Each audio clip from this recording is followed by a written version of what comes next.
Celebrating 30 years of greatness, it's episode 0 of Super NES Works.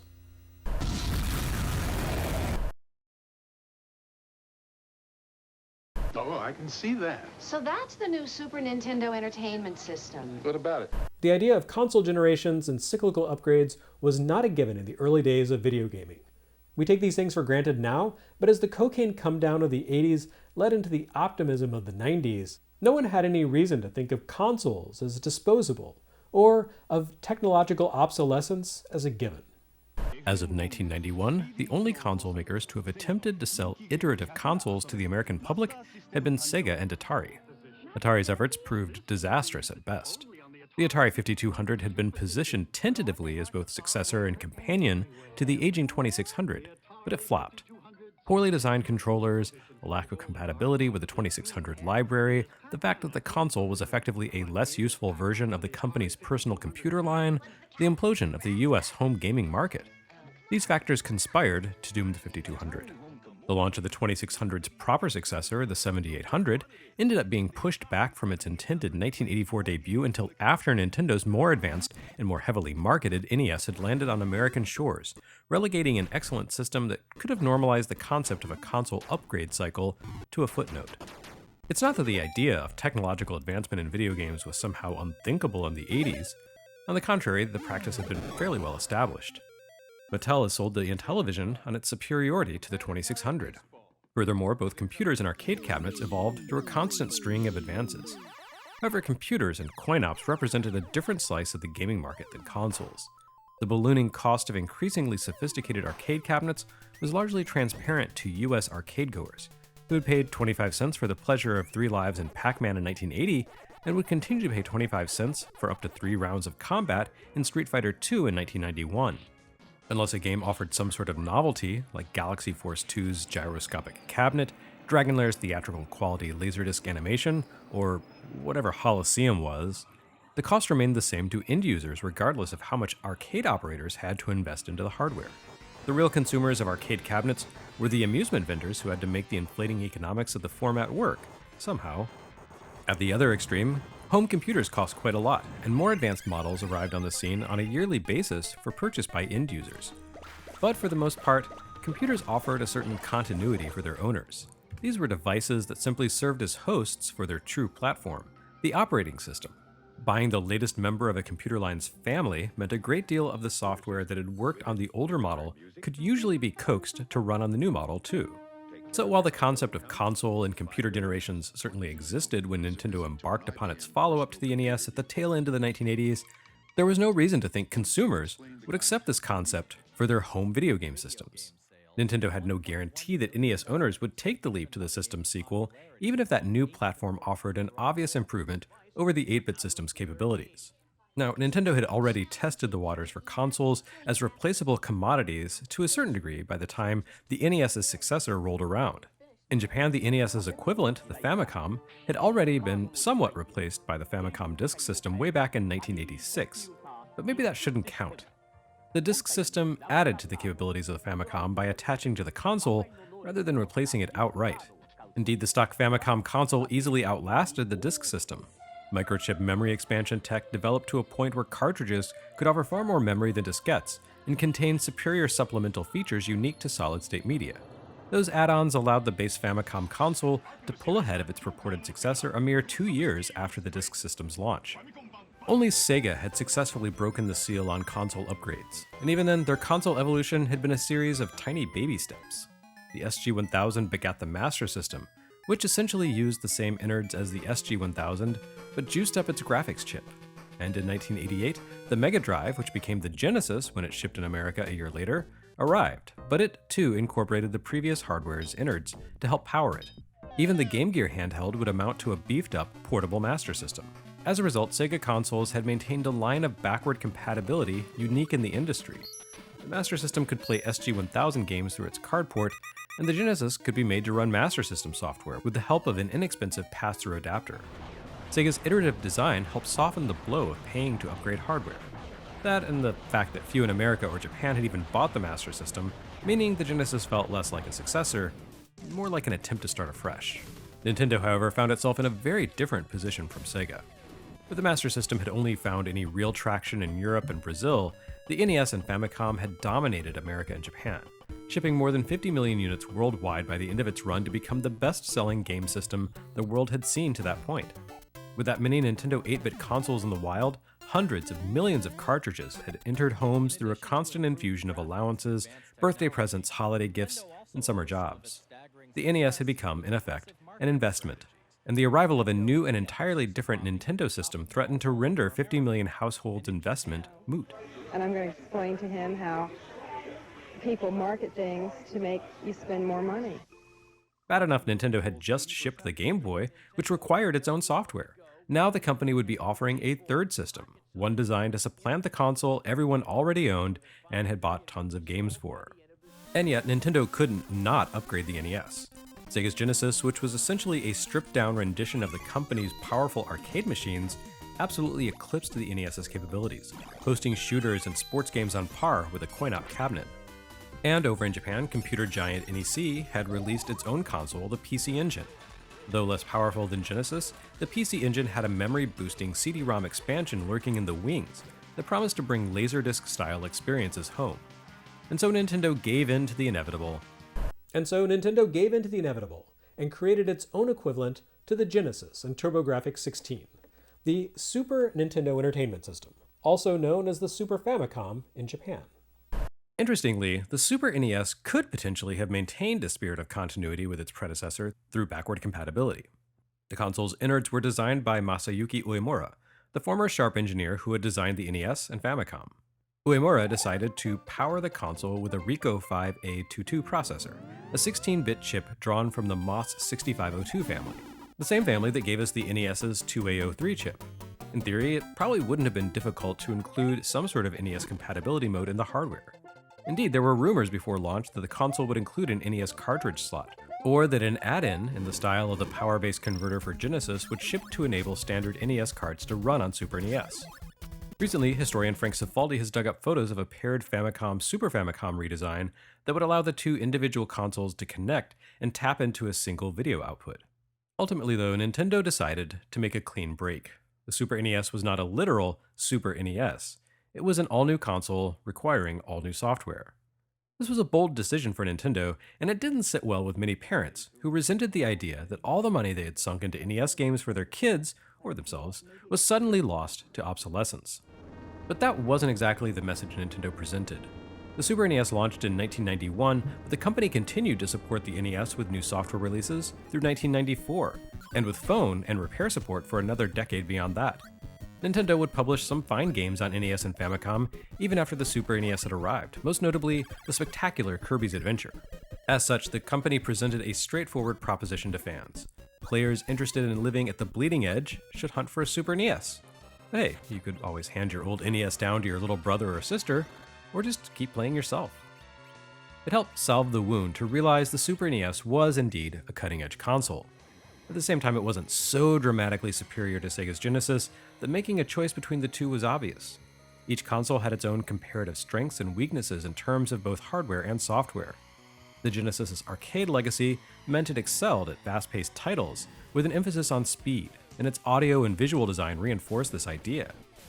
Genesis had a relatively limited color palette, which made for bold, crisp visuals, and its sound chip made use of Yamaha's FM synthesis tech to create a cold, mechanical sound that perfectly lent itself to driving beats and synthesized electric guitars. Genesis owners enjoyed the best shooters, the best sports games, and many of the best pure character action games to choose from. The console was particularly well suited to the tastes of Americans and Europeans, who gravitated toward speedy gameplay and vibrant game palettes. Super NES, on the other hand, focused on different factors altogether. Uemura selected a surprisingly pokey 16-bit chip for the console. At 3.58 MHz, it was clocked at half the speed of the Genesis's chip. This would help feed the popular notion that Super NES couldn't handle fast action, a concept reinforced to a certain degree by early third-party releases that, according to some sources, were programmed in high-level languages and didn't play well with the Super NES's architecture, suffering from slowdown and other glitching. The Super NES's chip was slower than Genesis's, it's true, but clock cycles are hardly the only measure of a console's power. What Super NES lacked in raw CPU speed, it made up for in its unusual extra features. The system's audio chip, for example, lacked the ability to generate the digital tones heard in previous consoles. Instead, the Sony-designed chip processed and played libraries of sampled sounds.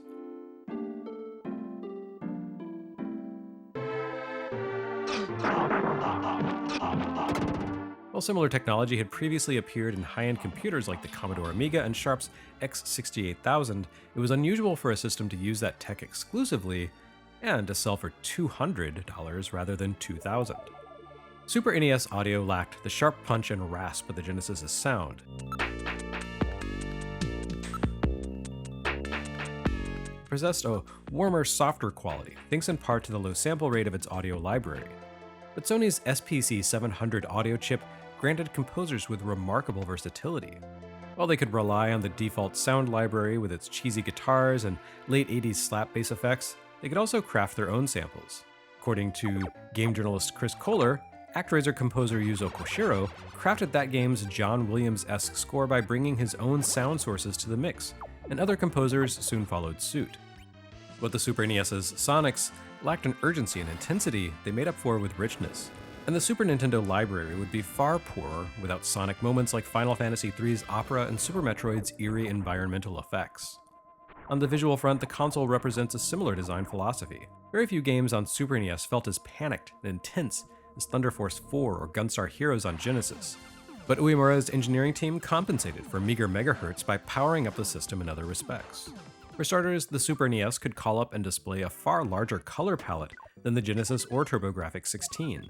Where Sega's stock console could display 61 colors simultaneously from a palette of 512, the Super NES could display 256 on screen from a total palette of 32,000. As a result, the system's graphics tended to run warmer and softer, much like its audio. Game artists often employed more pastels and integrated more complex shading into sprites and backgrounds. The Super NES could also create more convincingly gloomy graphics by putting the full range of dark shades into action too, as seen in games like Super Metroid, Super Castlevania 4, and Alien 3. In theory, the Super NES could also move more and larger sprites around the screen than the competition. Though again, early third-party titles tended to suffer from severe slowdown that undermined Nintendo's claims of power. Gradius 3, for example, wheezed to a halt whenever enemy projectiles appeared on screen, a shortcoming remedied nearly 30 years later by hacker Vitor Villela 7 with a ROM patch that ported the game to the advanced SA1 mapper. Speaking of the SA1, mapper chips would prove to be a crucial tool in programmers' arsenal for pushing the console beyond its basic limits, just as on NES and Famicom. Unlike on NES, mappers were available for Super NES developers almost from day one. Pilot Wings, which shipped in Japan exactly 1 month after the Super Famicom's launch, included a digital signal processor chip called the DSP-1 to help with the fast math calculations required for the scaling and rotational effects that powered its simulation of flight. The most famous of the console's add-ons, of course, were the Super FX family of chips containing advanced coprocessors to make possible rudimentary 3D polygonal graphics, or in the case of Yoshi's Island, to help power zippy 2D effects. The Super FX chip made possible the likes of Star Fox, Doom, and Dirt Trax FX. Primitive by modern standards, but reasonably competitive with more expensive contemporary systems like the 3DO. According to the chip's co-designer, Dylan Cuthbert, the Super FX nearly shipped as integral technology inside the console. Nintendo and Cuthbert's team at Argonaut locked down the chip's design early on and considered including it as part of the hardware spec. Unfortunately, the console was so far along in its production cycle that such a massive change would have held up production and delayed the system's launch.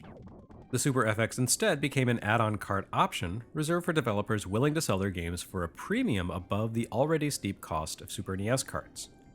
Or perhaps not, unfortunately. The Super NES may not have had much going on 3D-wise in its innards, but the system gave us arguably the lushest and most beautiful 2D graphics of the generation, topped only by Sega's Saturn a few years later.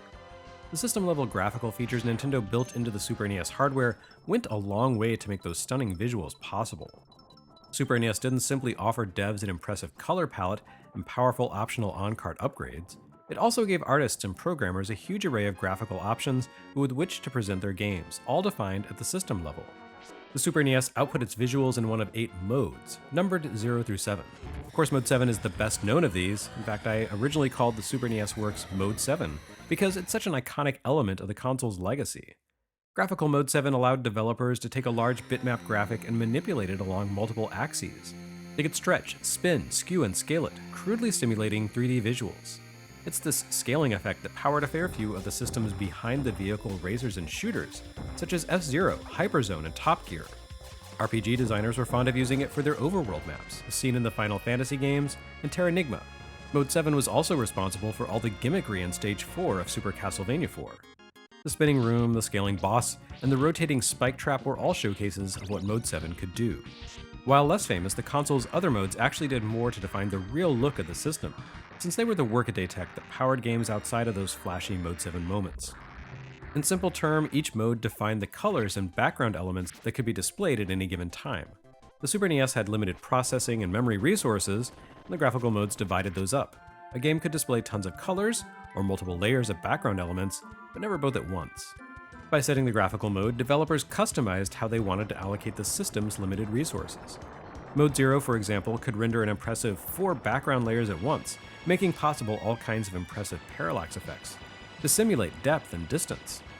However, the tiles of those 4 background layers were limited to a mere 4 colors apiece, and if you wanted to be able to see through a layer to one beneath it, transparency counted as one of those colors.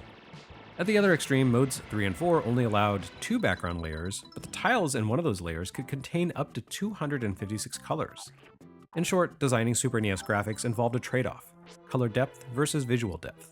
The system offered more advanced options too. Developers could make use of alpha blending, create the impression of translucent graphics for effects like fog or ghosts.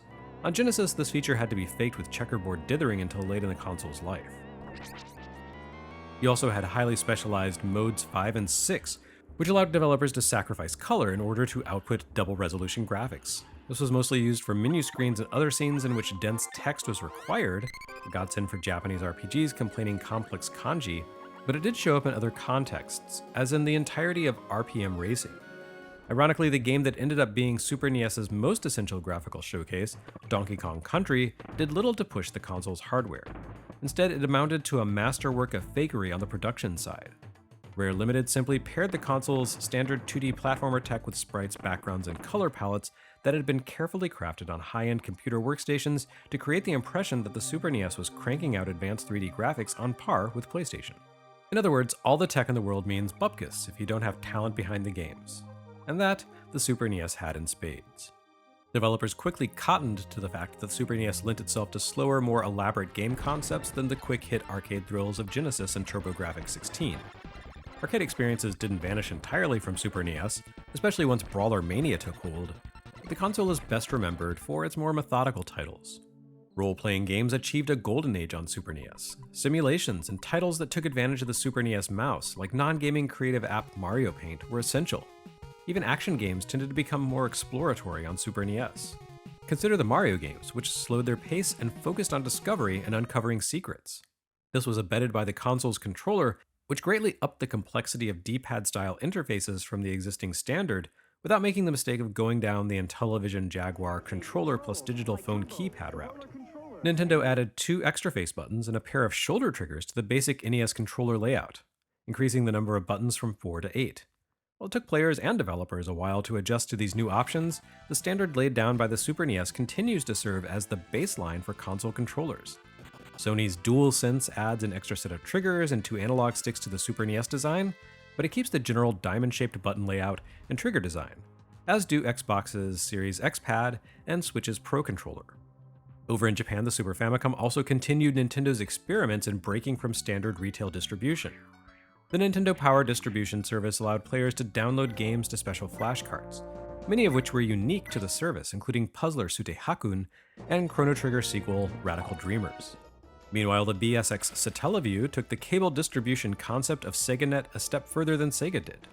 Not only could players download unique games and add-ons, like Mario-themed Excitebike remixes, to their consoles, they could also enjoy unique real-time game experiences such as a Zelda Quest series featuring guidance and clues from live operators. Hero of Light, can you hear me? I've just remembered something that Link, the hero, said to me.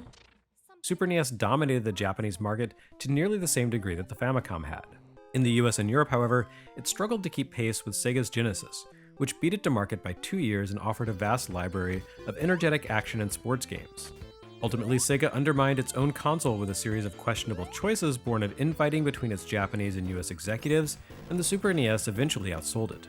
But the race between 2 platforms was heated for years, and each console offered clear-cut advantages, disadvantages, and distinctions whose value boiled down to individual tastes.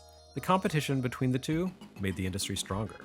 Nintendo and Sega's 8-bit systems sold about 74 million units combined, but their 16-bit consoles hit 84 million units in a shorter period of time. The industry grew during the 16-bit era, fueled by great games on great consoles, and of course by players with an appetite for the growing diversity of content available on Super NES and Genesis. Also notable is the fact that the Super NES existed in tandem with the Game Boy, and the Super Game Boy peripheral offered a premium experience for many later portable games with enhanced colors and special borders. All that said, the Super NES also saw Nintendo make some critical tactical blunders. The Sony partnership that resulted in the system's remarkable sound chip also led to a power play that shattered the relationship between the two giants to this day.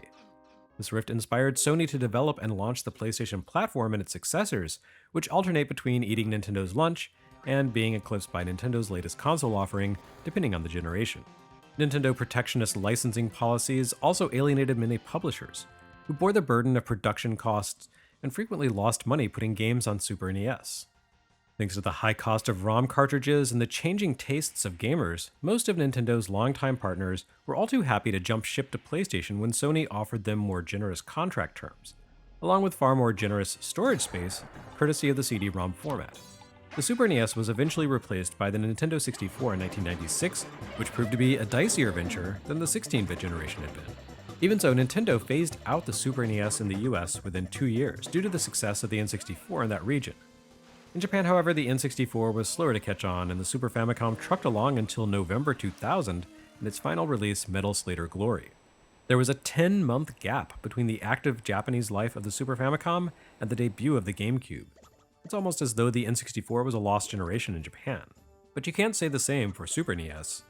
The system was a definite hit in Japan and the US alike, and it even caused some European gamers to finally come around to this whole Nintendo thing that they had more or less rejected out of hand in the 8-bit era. The Super NES's legacy lives on in both the collector's market and the mainstream, thanks to reissues like the Super NES Classic Edition, which shipped in 2017 and included the first official new Super NES release in 2 decades, the completed but cancelled Starbox 2. The Super NES contains multitudes, both successes and blunders. It's easiest to remember the good times, but Super NES Works is ultimately about both the good and the bad, the full totality of the system.